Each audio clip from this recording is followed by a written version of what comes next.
Good morning, everyone. Happy Saturday morning.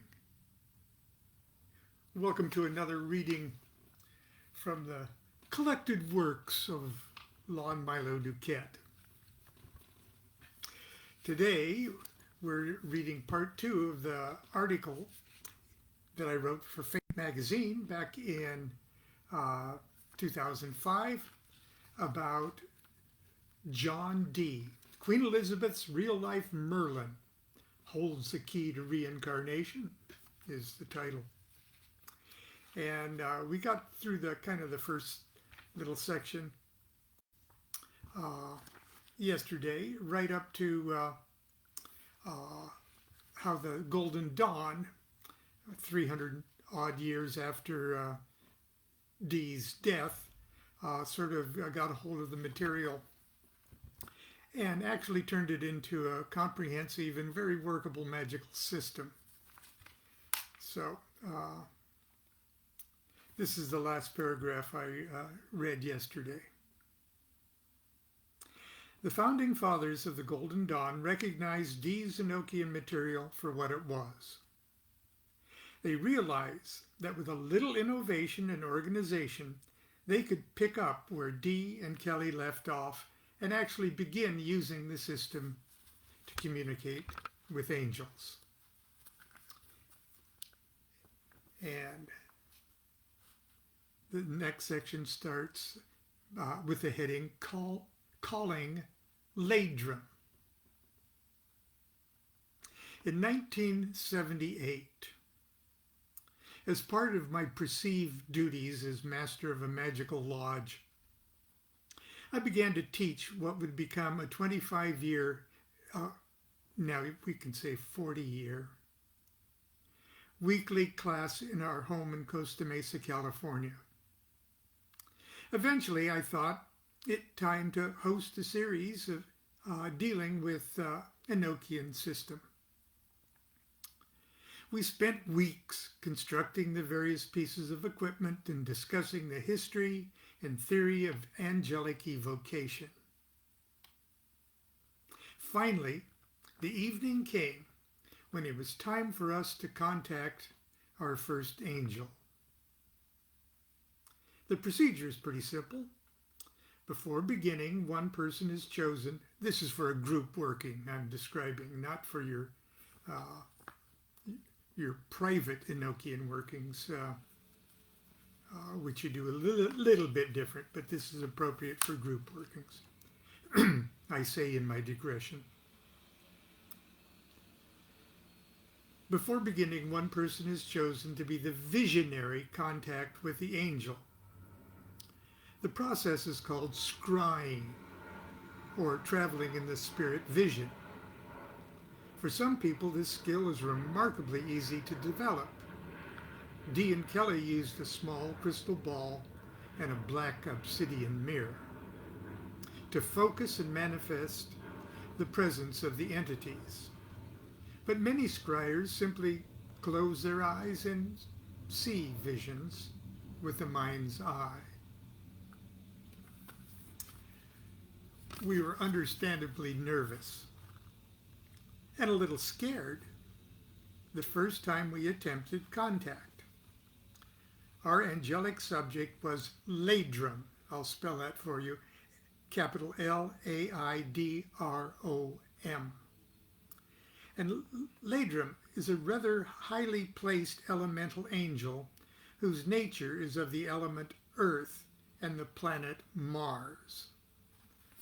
So technically, Ladrum is one of the 7 planetary seniors on each of the elemental tablets, one for fire, water, air, and earth. And they're spread, they radiate out from the center of a cross of two columns and one line that separates the elemental tablets into 4 subangles. So Ladrum is the Mars senior of the elemental tablet of Earth. There. But I digress. Okay. Our scryer was a class member who always volunteered for our various psychic experiments, but he yet had little success. Okay. Now I really got to digress. Our first scryer, I don't name him here, okay, but to tell you the truth, I don't mind. Our first scryer was David Paul Wilson. David Wilson. Okay. David Wilson would go on just a few years later to be a noted writer and author in his own right, who took the pen name S. Jason Black.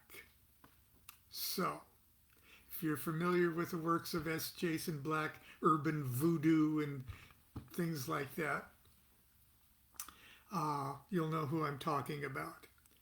But so imagine S. Jason Black as sort of a young magical student at Monday Night Magic class. Okay. Now, the reason I'm digressing so terribly here is that for all of our other experiments up to this point in Monday Night Magic class, he would always volunteer to be the sort of psychic guinea pig, okay? And he had quite a bit of experience with other groups in the Los Angeles area. And he was always disappointed that the magic just didn't seem to work. And he would always, even in our class, we would have him like sit in the triangle and things like that.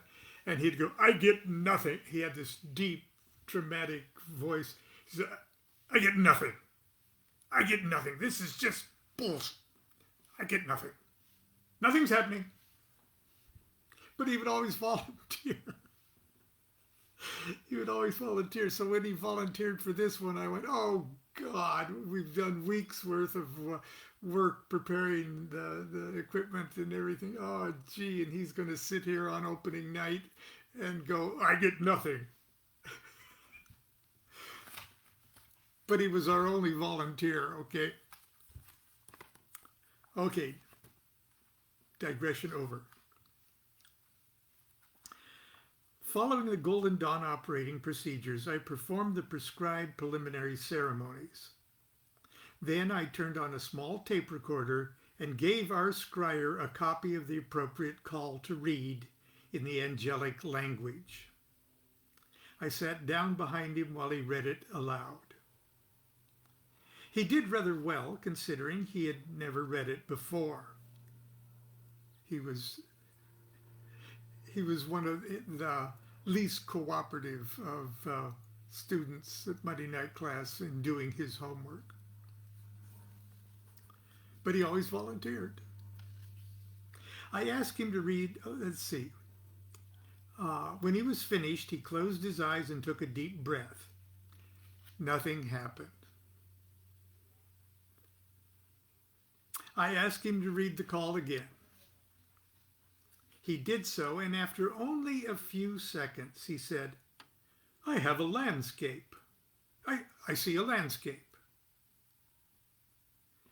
I was quite relieved and asked, what does it look like?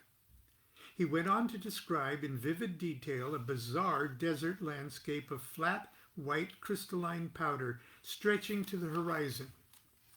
Huge gray columns of volcanic rock towered over the plain. Between the columns, the ground was pockmarked with countless gaping pits. I was extremely pleased with this description.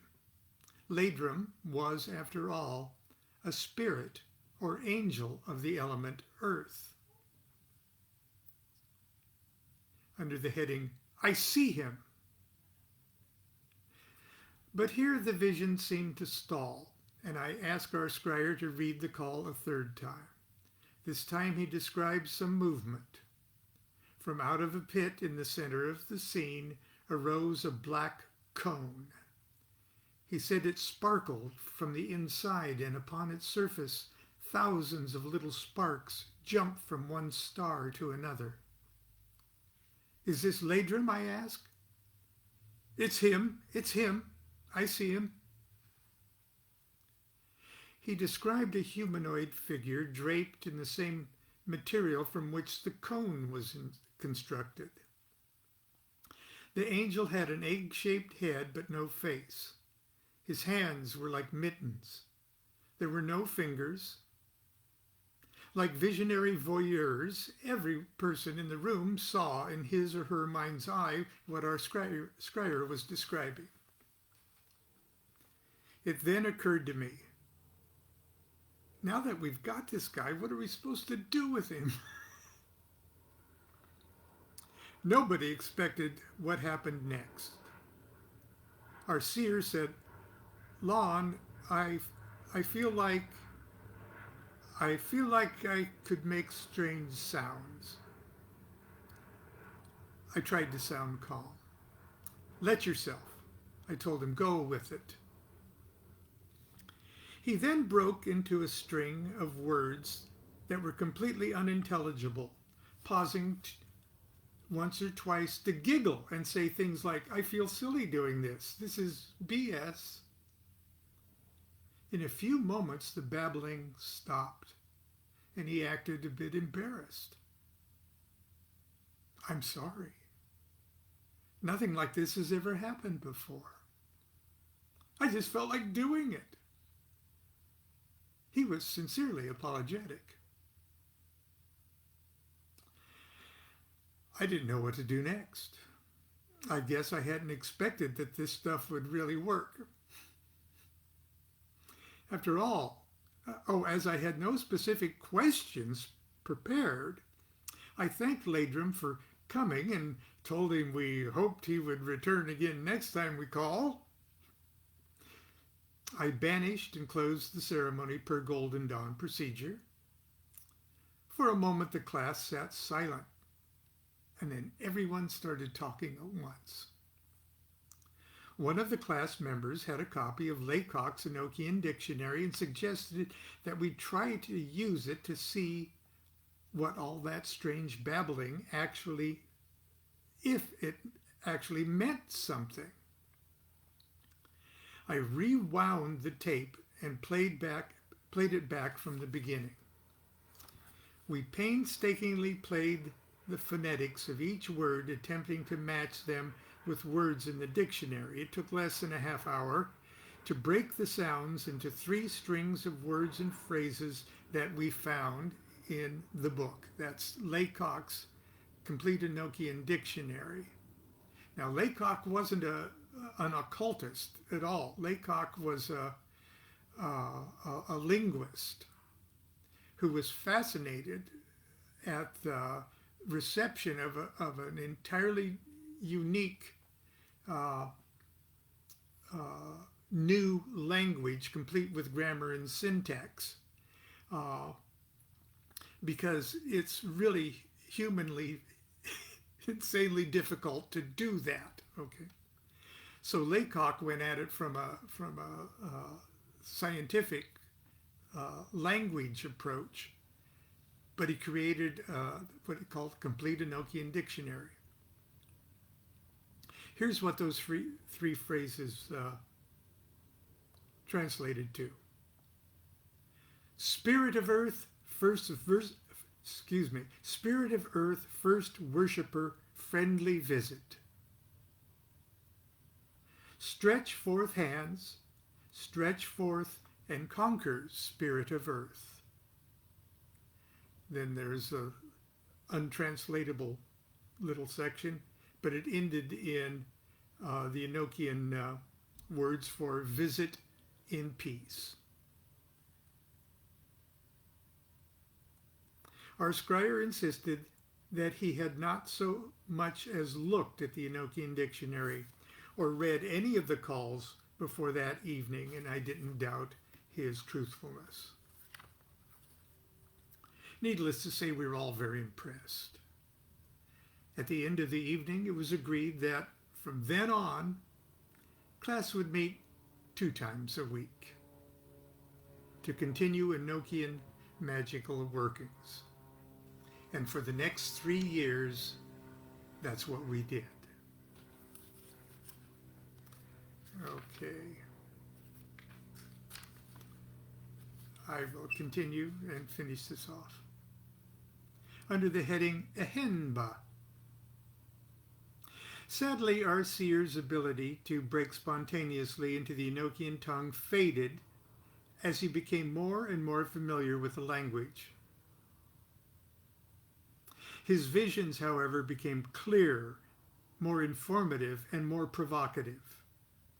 Although everyone in the class would eventually take their turn in the visionary driver's seat, he would remain our primary scryer. For most of the first year, we concentrated on contacting angels like Ladrum, spirits of the elements of earth, air, water, and fire. These angels are specialists in their fields. For instance, angels of the element earth know a lot about geology and the human body, especially the bones, and things that concern material things. Water angels can reveal secrets of the oceans and waterways, but also the human circulatory system, emotions, and so on. Of all the elemental angels we've contacted during the 3-year period, one in particular became the object of our repeated and concentrated work. His name is spelled E-H-N-B. We pronounced it Ehenba.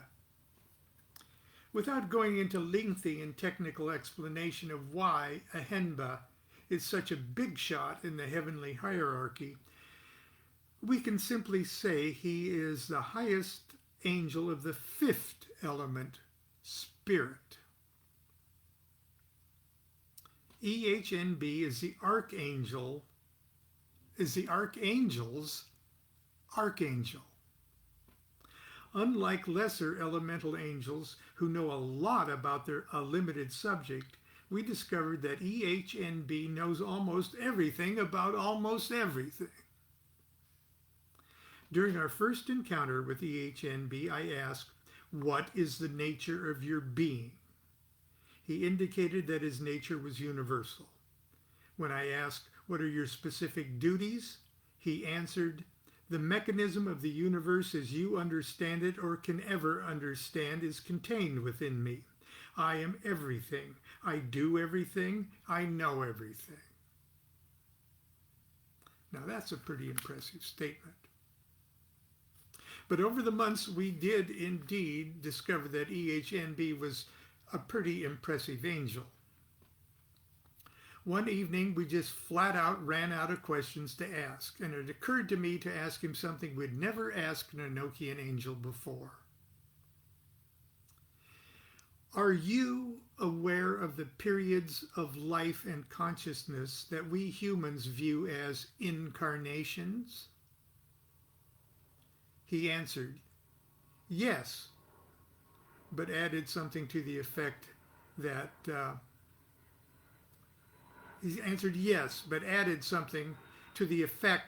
time is something we do not as yet understand.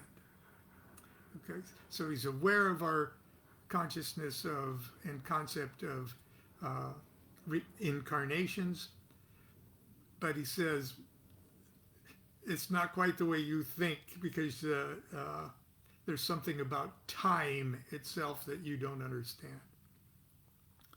When I asked if it could show us visions of our previous incarnations, again, the answer was yes. "Then show me one of mine," I asked. "Show me how I died." The scryer immediately began to describe an urban scene of what appeared to be a city in the Near East. A young man dressed in a loose white shirt and pantaloons and sporting a thick black mustache stands on the flat roof of a building about 2 or 3 stories high. Telegraph poles and cables line the street, telling us that we are no farther back in time than the mid-1800s. Other young men similarly dressed are on the roof with me. We are all laughing. I pick up a pipe or a long piece of wood, and I step to the edge of the roof and put my foot on a wire that stretches from my building to the one across the street. I fall. I die. The end. I couldn't speak. The story jogged something in my memory, something I hadn't thought about in over 16 years. Before I could open my mouth, the others in the room popped up. Show me one of my previous incarnations. One by one, we heard sad tales of mostly colorless last moments of mostly colorless lives. An Asian monk dying of stomach cancer, an Irish toddler slipping into a flooded ditch. A few were very odd indeed. One woman, I'll call her Karen, had a most unusual death. Had the most unusual death of the evening. She died as a man named Reggie in a duel staged in an 18th century English gambling hell. The most remarkable aspect of the whole vision was that it appeared that the duel was well-planned, festive event where dueling parties even arranged luxurious refreshments for the spectators. A catered duel. A few people asked for names and dates and got answers, but there were no Cleopatras, no Napoleons. Just vivid images of ordinary people dying ordinary deaths. Reggie's death being the exclusion. After that night session, we drank tea and talked about what happened. Even though our Asian monk, we'll call him Bob, wasn't particularly impressed with the images of his past life, another class member, a longtime friend of Bob, shared that he once had a vivid dream in which he and Bob were monks in a Himalayan monastery. And he sat with Bob as he died of a terrible illness. Our Irish drowning victim was unimpressed, but everybody believed that Karen could have been Reggie.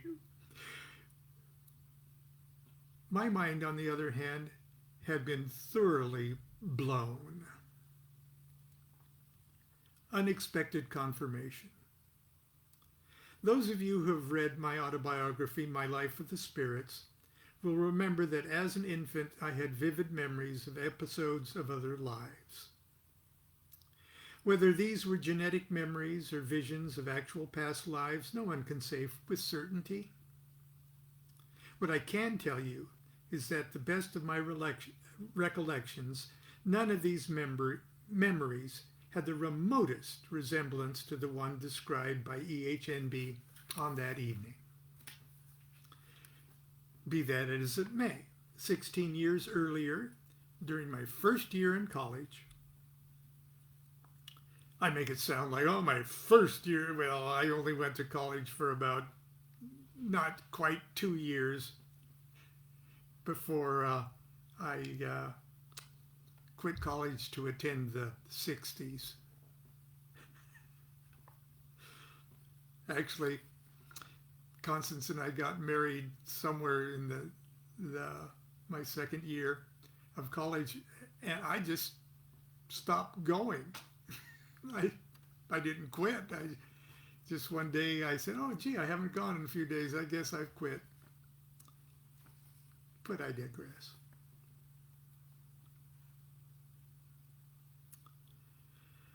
"16 years earlier, during my first year in college, I volunteered to be the subject in a study of hypnotic age regression. I was hypnotized by a licensed hypnotherapist who regressed me past infancy to the last moments of a previous incarnation. I'd never been hypnotized before, so I didn't know what to expect. I didn't feel like I was in a trance. It was just like daydreaming. I casually told the therapist a story that effortlessly unfolded in my mind, a story that came as a complete surprise to me. It seemed so far-fetched that after the session, I wrote off the experience as utter nonsense and put it behind me. Until that night with the HNB. I was a young man. I had a thick black mustache that I could easily see when I lowered my eyes. I was dressed in a loose white pants and a white shirt that was open to my navel. I was on a rooftop looking across to a building of the same height across the street. A wire joined the two buildings. Motivated by a professional wire walking act I had recently seen, urged on by my mischievous friends, I picked up a length of pipe to use as my balancing pole. I stepped out onto the wire. I fell. I died. The end. Can we really talk with angels? I can't answer that question for anyone else but myself. But there's one thing I know for sure. Until you've experienced an encounter with an Enochian angel, neither can you. And that's the end of that article. I will have a surprise for us tomorrow of some kind, I'm sure. As you can see, the world is coming down around us as we pack up to prepare to move to a place that we have yet to secure. So hold a good thought for the DuQuettes, and but I'm sure I'll be with you tomorrow. Until then, be good to yourself and be good to each other. Do what thou wilt shall be the whole of the law. Love is law, love under will. Have a great weekend, everyone.